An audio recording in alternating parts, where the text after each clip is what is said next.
These are maple trees. In winter season, leaves become red. ഫ്രാൻസിലെ every എന്ന് പറയുന്ന സ്ട്രീറ്റിലൂടെ ആ സ്ഥലത്തൂടെയാണ് നമ്മൾ പോയിക്കൊണ്ടിരിക്കുന്നത്. ഒത്തിരി മാപ്പിൾ ട്രീസ് ഉണ്ട്. സുന്ദരമാക്കാൻ വേണ്ടി നട്ടുപിടിപ്പിച്ചിരിക്കുന്ന മാപ്പിൾ ട്രീസ്. വിൻ്റർ ആകുമ്പോഴത്തേനും അതിൻ്റെ ഇലകളെല്ലാം താഴെ വീണ് കിടന്നിക്കുന്നത് കാണാനൊരു ഭംഗിയാണ്. പിന്നെ ഇവിടെ റഷ്യൻ ടെമ്പിൾസ് ഓർ ചർച്ചസ് ഉണ്ടായിരുന്നു. അതൊക്കെ ഇപ്പോൾ ഫങ്ഷണൽ അല്ല, പകരം അത് കൾച്ചറൽ സെൻറ്റേഴ്സായി മാറി.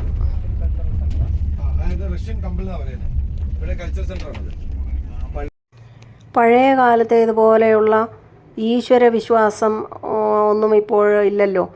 അതുകൊണ്ട് ഒത്തിരി എത്തിയസ്റ്റുകളൊക്കെ ആയതുകൊണ്ട് ഈ പറയുന്ന ടെമ്പിൾസ് ഒന്നും ഇപ്പോൾ ഫങ്ഷണൽ അല്ല. വിശ്വാസവുമായി ബന്ധപ്പെട്ട് ഫങ്ഷണൽ അല്ലെന്നേ ഉള്ളൂ. They are cultural centres. ഫ്രാൻസിലൊക്കെ ലേറ്റായി ഡെവലപ്പ് ചെയ്ത ഗൾഫ് കൺട്രീസിനെ പോലുള്ള അമ്പരപ്പിക്കുന്ന വമ്പൻ കെട്ടിടങ്ങളൊന്നുമല്ല. സാംസ്കാരികമായി ഇവർ പണ്ടേ ഇത്രയും വളർന്നിരുന്നല്ലോ എന്നതാണ്.